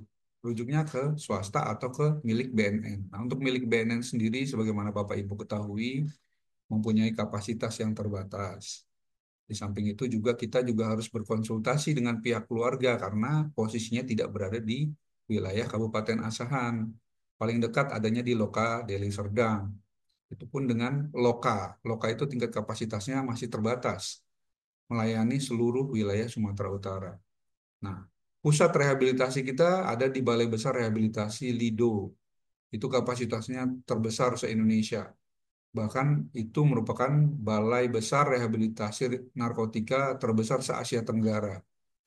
Nah, untuk membawa ke Lido itu, nah kembali lagi, kita perlu diskusikan dengan pihak keluarga, karena memang negara menanggung biaya rehabilitasi terhadap pecandu selama pecandu tersebut bersedia menjalani rehabilitasinya. Artinya masa rehabilitasinya mulai dari tahap dia masuk, tahap detoks sampai dengan tahap selesai di rehabilitasi rawat inap itu ditanggung oleh negara. Namun untuk biaya pengantarannya belum ada negara menanggung di situ. Yang kedua, bicara tentang rehabilitasi swasta. Kalau swasta sudah jelas, karena keterbatasan daripada kapasitas yang dimiliki oleh lingkungan pemerintah, maka kami memberikan option yang sudah bekerja sama dengan kami di lingkungan atau di wilayah Kabupaten Asahan. Ada rehabilitasi swasta. Ya, tentu berbayar kalau seperti itu ya, Bapak Ibu sekalian. Nah, mungkin itu yang ingin saya sampaikan. Nah, ditambah lagi tadi Pak Azhar. Pak Azhar bertanya mengenai standarisasi internasional mengenai alat tes urin, alat tes urin ya. Betul ya, Pak Azhar masih termonitor? Siap, masih Pak. Ya oke. Mudah-mudahan Pak Azhar sinyalnya bagus ya, jadi bisa mendengarkan apa yang bisa kami tampilkan. Nah, saya ingin menampilkan bahwa Badan Narkotika Nasional Republik Indonesia yang mempunyai cabang istilahnya di 34 provinsi dinamakan dengan BNN tingkat provinsi dan ada di 173 BNN kabupaten kota, ini namanya BNN kabupaten kota, di mana Asahan ada ini BNNK-nya. Kita menggunakan alat tes urin seperti ini, Pak. Ini salah satu contoh. Kita menggunakan alat tes urin 7 parameter. Mungkin Bapak Ibu bisa lihat. Yang kandungan yang dapat dideteksi antara lain ada 7, yaitu amfetamin, yang ini kaitannya dengan obat-obatan. Seperti ekstasi terdeteksi di sini. Lalu benzo, obat-obatan yang menekan saraf pusat. Seperti mungkin ada yang ketika kita tes, ada yang sudah langganan obat jantung, mungkin dia punya penyakit jantung. Pasti akan terdeteksi positif benzo. Kokain, ya sudah pasti karena mereka adalah pengguna kokain, makanya kita tes dengan alat ini pasti terdeteksi. Metamfetamin, sabu, ganja, atau THC di sini. Dan terakhir soma, yang terkaitan dengan obat penenang.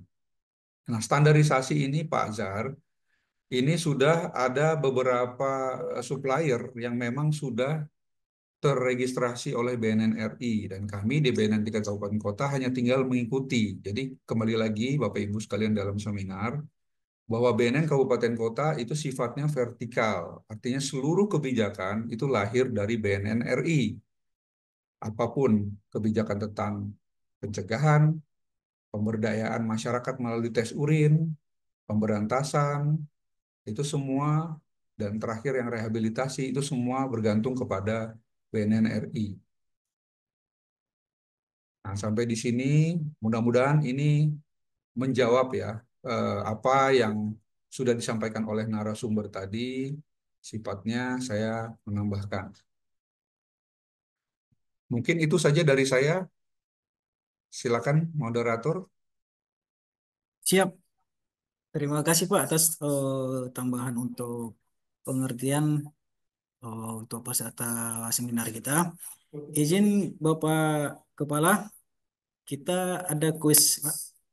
Izin. Ya, silakan. Ya. Untuk peserta kegiatan seminar, Kepala BNN Kabupaten Asahan dan kegiatan ini akan menyampaikan kuis. Kuis kepada peserta, bagi yang ingin menjawab paling cepat, silakan untuk fokus. Kepada Bapak, kami persilakan. Baik, terima kasih. Saya akan membagikan pulsa nih. Kan kebetulan rekan-rekan semua di sini sudah mengisi registrasi. Tentu tim admin kami sudah mencatat nomor handphonenya. Mudah-mudahan nomor handphonenya valid ya. Artinya bukan nomor handphone WA saja, tapi bisa diisi pulsanya. Nah, gitu. Saya akan memberikan 3 pertanyaan, di mana masing-masing nanti akan kami berikan pulsa, ya, pulsa. Nilainya nanti akan tahu sendiri pada saat pulsanya masuk, tapi yang pasti pulsanya nggak akan lebih dari 1 jam akan masuk. Nah, tolong konsentrasi. 3 pertanyaan, 1 pertanyaan dari saya ya, 1 pertanyaan dari saya. Nanti 2 pertanyaan masing-masing dari narasumber, satu dari Bu Rindu, satu lagi dari Pak Ahyar. Silakan disiapkan pertanyaannya. Baik, saya mulai. Untuk pertanyaan saya, satu. Mungkin menyimak tadi di awal-awal saya pembukaan, saya sampaikan bahwasannya Badan Narkotika Nasional ini mempunyai program namanya P4GN. Bukan kepanjangan P4GN yang akan saya tanyakan kepada Bapak Ibu sekalian, karena pasti sudah tahu itu kepanjangannya pencegahan, pemberantasan, penyalahgunaan, dan peredaran gelap narkotika. Yang saya ingin sampaikan adalah, kalau tadi menyimak di pembukaan saya menyebutkan pasal berapa yang menjadi dasar di Undang-Undang 35 terbentuknya Badan Narkotika Nasional. Silakan moderator pilih siapa yang paling cepat menjawab. Pasal berapa di Undang-Undang Nomor 35 yang menyatakan dibentuknya BNN? Silakan Bapak Ibu, Silakan raise hand ya Bu. open mic, silakan open mic dan menjawab, nanti yang menentukan moderator, nanti saya tinggal menilai betul atau tidak. Silakan Bapak Ibu. Pasal berapa yang menyatakan dibentuknya BNN? Ada kata-kata, maka itu dibentuk Badan Narkotika Nasional. Pasalnya, berarti hanya tinggal menyebutkan angka. Silakan. Silakan Ibu Anita. Izin Pak, Ya, pasal 35 tahun 2009. kurang tepat. Undang-undangnya Undang-Undang Nomor 35 tahun 2009. Pasalnya yang saya tanyakan. Karena ini saya sudah sampaikan tadi di pembukaan. Mungkin menyimak. Sambil browsing yang lain, silakan. Nah, ini Bapak Ibu narasumber siapkan 2 pertanyaan yang lain ya.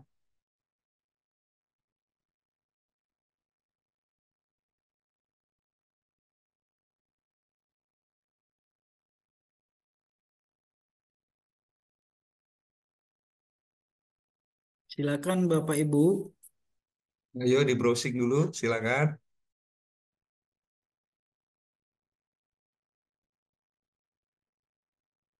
Izin Pak, pasal 1 ayat 1 Pak.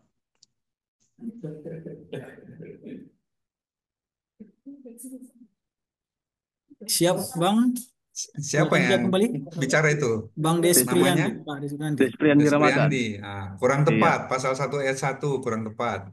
Di Undang-Undang 35. Jadi caranya tinggal download aja Undang-Undang Nomor 35 atau browsing. Ya kan? Atau gampang aja, buka di Google, di search aja kalimat atau kata di Undang-Undang 35 yang menyatakan bahwa terbentuknya BNN, terbentuknya Badan Narkotika Nasional.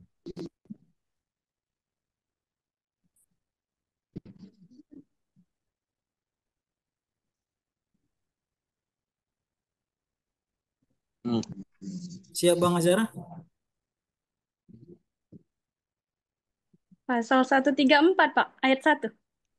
Apa Yes. bunyinya? Coba Harus bunyinya dibunyikan. apa? Tadi Bapak nanya pasalnya. Yang pertama. Jadi kurang tepat. Itu kurang tepat. Oke. Ada yang Jadi tahu Bapak nanya atau ini ya, nyerah? isinya. Nyerah semua? Enggak, Isinya. nanya pasalnya, Oh. nanya pasalnya itu kurang tepat.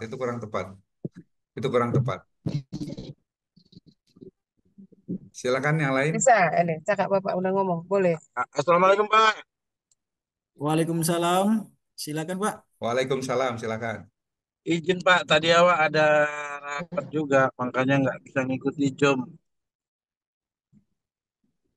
Dipikir, dipikir Bapak jawab asal. Siap Pak Kades. Siap, Siap. ada semuanya. Ya, Pak Kades, Siap, Pak Des. Nainggolan ya. Iya, iya Ayo Pak. Pak Kades bisa menjawab kira-kira pasal berapa Pak Kades? Baru aja Pak. Baru aja masuk ngikuti nih Pak. Tadi awak ada rapat, jadi makanya baru ini Oh, ngikuti apa Bu, tadi. Bu Senia silakan. Tadi mengikuti dia. Aku aku ya lupa lah Bang pasalnya Bang. Tadi sambil kegiatan juga di handphone Oh, kan. Aku bantu searching dulu ya Bang, Bang Ahyar. oke, boleh boleh.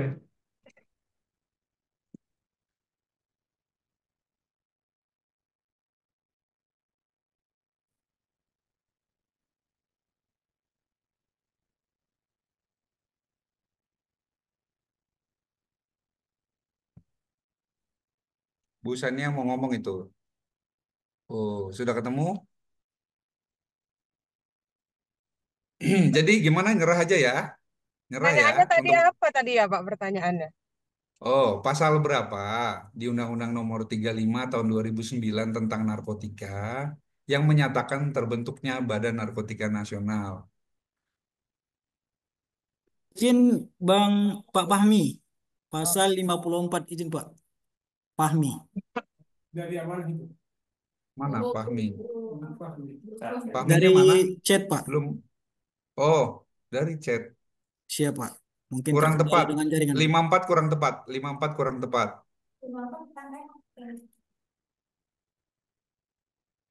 Kurang tepat. Ini sudah berapa yang kurang tepat ini? Kayaknya udah 3 orang kurang tepat ya. Kalau gitu Pak sudah biar 3 orang. saya Satu kasih orang tahu lagi. dulu jawab. 1 orang lagi, oke. Moderator, ayo satu orang lagi 1 kali kesempatan yang bisa menjawab. Karena ini pertanyaannya sulit, pasti harus dijawab ini. Kalau enggak, bendera putih ini. Kalau bendera putih, saya akan memberitahu. Namun untuk pertanyaan ini jadinya angus. Selanjutnya saya akan arahkan ke narasumber. Ada 2 orang narasumber. Silakan bikin pertanyaan. Bagaimana? Oke ya. Gimana moderator?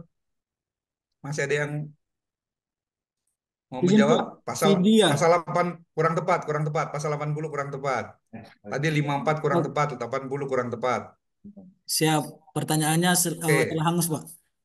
Oke, pertanyaannya Angus. Oke. Oke, berarti pertanyaan saya tidak ada yang bisa menjawab karena tadi kurang menyimak. Kalau saya sudah menyampaikan di awal tadi bahwasanya eh ini dia. Saya sampaikan ya. Jawabannya ada di pasal 64. Ya, ini ya. Bahwa di sini bagian ke-1 kedudukan dan tempat kedudukan. Pasal 64 dalam rangka pencegahan dan pemberantasan penyalahgunaan dan peredaran gelap narkotika dan prekursor narkotika.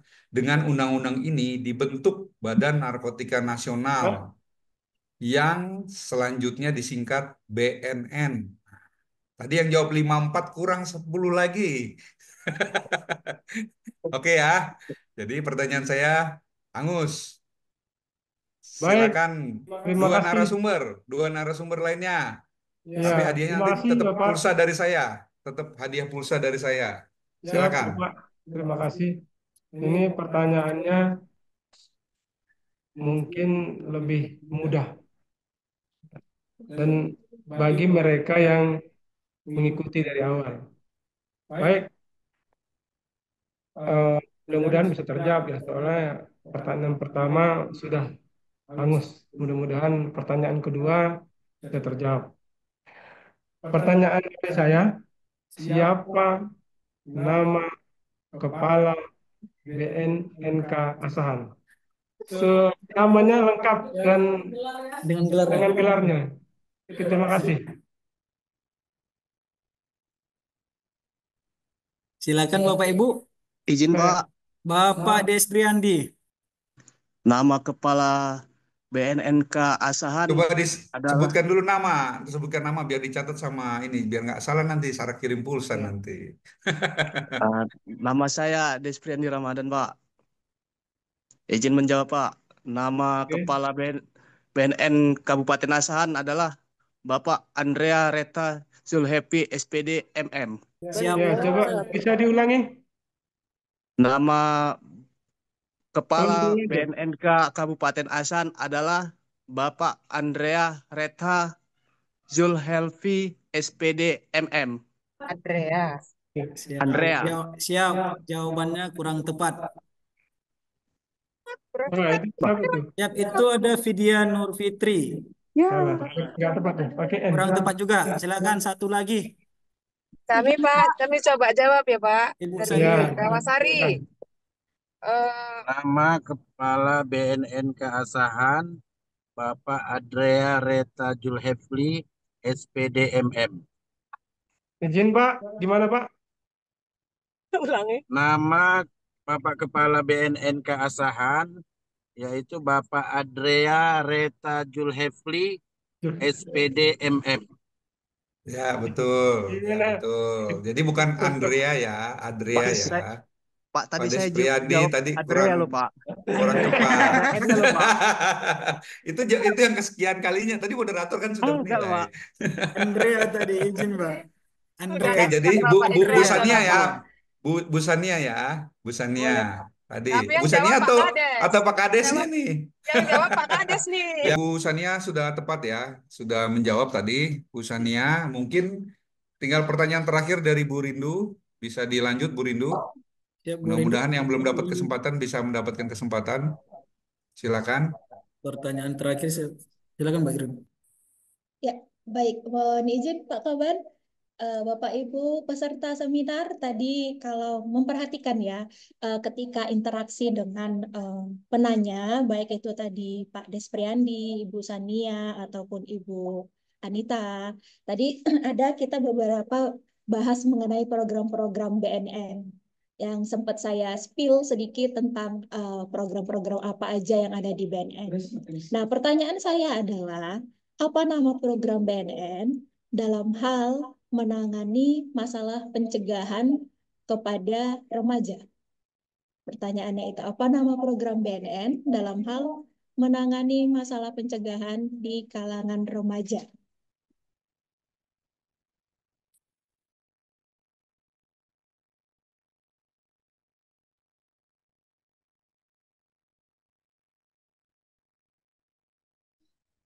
Apa Bu ya, sosialisasi ke sekolah-sekolah enggak ya? Izin Ibu, Silakan Ibu Anita. soft skill ya Bu. Masih kurang tepat Ibu Anita.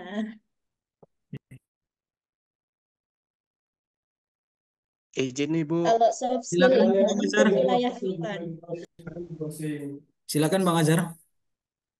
Apa BNN Road to School enggak ya? Izin Ibu. Enggak ingat. Silakan Nama Bapak Despriyandi. nama programnya seingat saya BNN Care atau BNN Peduli. Masih belum tepat. Oke, saya kasih clue. Saya kasih clue. Tadi ini sebenarnya menjawab pertanyaan dari Ibu Sania tadi. Mengenai bagaimana cara kita mengatasi situasi pencegahan narkoba di kalangan remaja.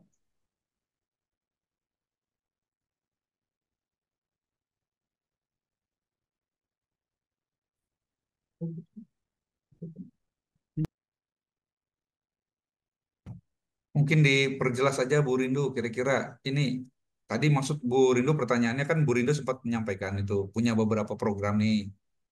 BNN itu punya beberapa program yang tadi disampaikan oleh Bu Rindu atas pertanyaan dari kawan-kawan itu. Kira-kira apa yang kaitannya sama program yang sudah disebutkan oleh Bu Rindu tadi? Program dalam hal permasalahan remaja tadi loh. Kan Bu Rindu udah menjawab. Ada yang masih ingat nggak? Ada yang menyimak nggak? Clue tambahan tadi ada beberapa program selain dari soft skill atau tadi life skill ya, pelatihan life skill. Ada juga tadi saya menyebut ketahanan keluarga. Ada satu lagi, itu dia jawabannya.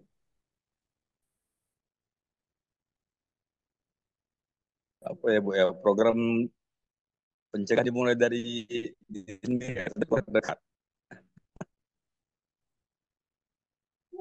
Kurang tepat. Gimana Bu Rindo?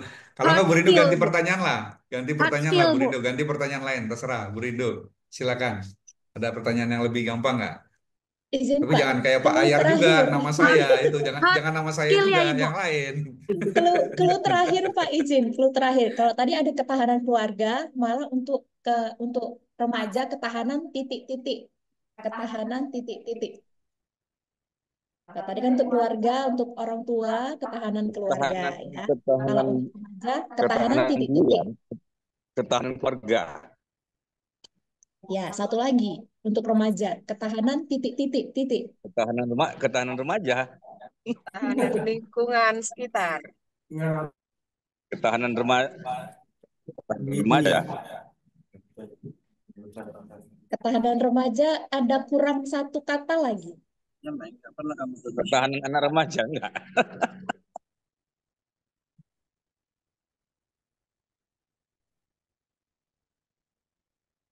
Ketahanan, aduh ada tadi apa ya? Itu remaja udah coba. Ketahanan remaja, Ketahanan diri remaja, Bu. iya itu dia. Siapa tadi yang jawab Putri itu ketahanan? Cahayani. Oh iya, Ketahanan benar, remaja ya. Ibu Putri. Ketahanan diri Salah, remaja. Izin Ibu Putri, kameranya tolong di on kan.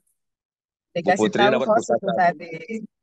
Saya dapat Ya setengah kan aja nggak apa-apa. host? Tadi host yang bilang loh ketahanan diri remaja. Bentar ya, Pak. Bentar, Pak. Ya nggak apa-apa Bu. Bu Putrinya dapat pulsa satu, kita dapat setengah nggak apa-apa lah, nggak marah kok.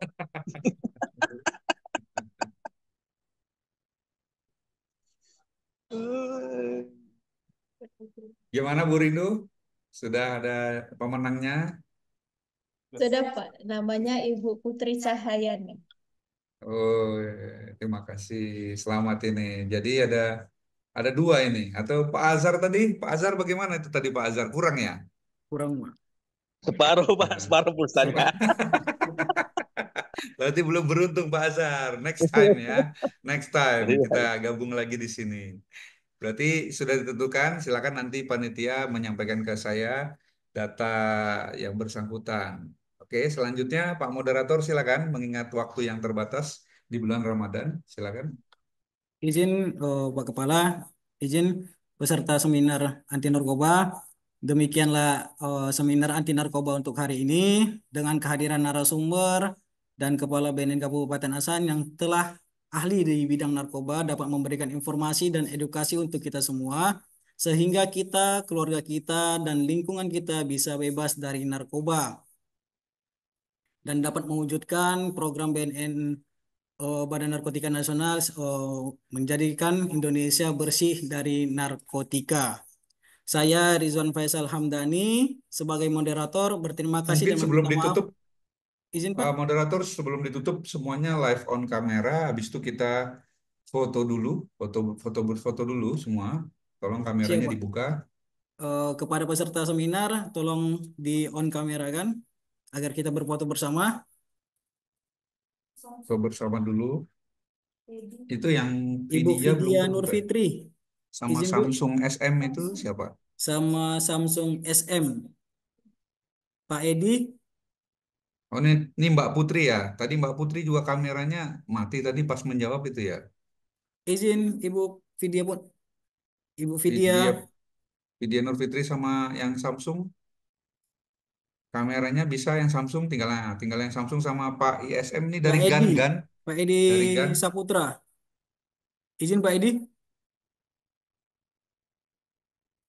Oke, kalau memang susah di calling, mungkin saat kita foto bersama ya. Screenshot siap. dulu. Aba-abanya moderator, silakan. Izin Bapak Ibu. 1, 2, 3. Salam sehat tanpa narkoba. Tangannya di kepal, tolong. Salam sehat tanpa narkoba. 1, 2, 3. Sekali lagi Bapak Sudah? Ibu. 1, 2, 3. Oke, terima kasih. Baik Bapak Ibu, saya ucapkan terima kasih untuk seminar perdananya BNN Kabupaten Asahan. Dan nanti para penerima sertifikat atau e-sertifikat akan kami berikan sesuai dengan sudah ditentukan oleh moderator tadi, akan disampaikan melalui email masing-masing. Kalaupun yang memang tidak berkesempatan email nanti bisa menghubungi panitia. Saya selaku Kepala BNN Kabupaten Asahan mengucapkan terima kasih dan alhamdulillah kita bisa berinteraksi langsung di tengah keterbatasan negara yang sedang melaksanakan efisiensi. Kami BNN Kabupaten Asahan tetap melaksanakan pelayanan semaksimal mungkin melayani Bapak Ibu dengan cara apapun. Salah satunya adalah dengan pelayanan melalui virtual. Nah, Bapak Ibu sekalian silakan follow Instagram, Twitter, TikTok, maupun Facebook kami, karena akan banyak informasi yang akan kami berikan melalui channel itu, dan nanti di kemudian hari kita akan adakan lagi seminar-seminar seperti ini yang insya Allah bermanfaat untuk Bapak Ibu sekalian. Akhir kata, saya Kepala BNN Kabupaten Asahan mengucapkan terima kasih. Salam sehat tanpa narkoba. Salam sehat tanpa tanpa narkoba. narkoba. Yuk. Waalaikumsalam. Assalamualaikum warahmatullahi wabarakatuh. Waalaikumsalam warahmatullahi wabarakatuh. Izin Bapak Ibu, oh, udah boleh live, Bu.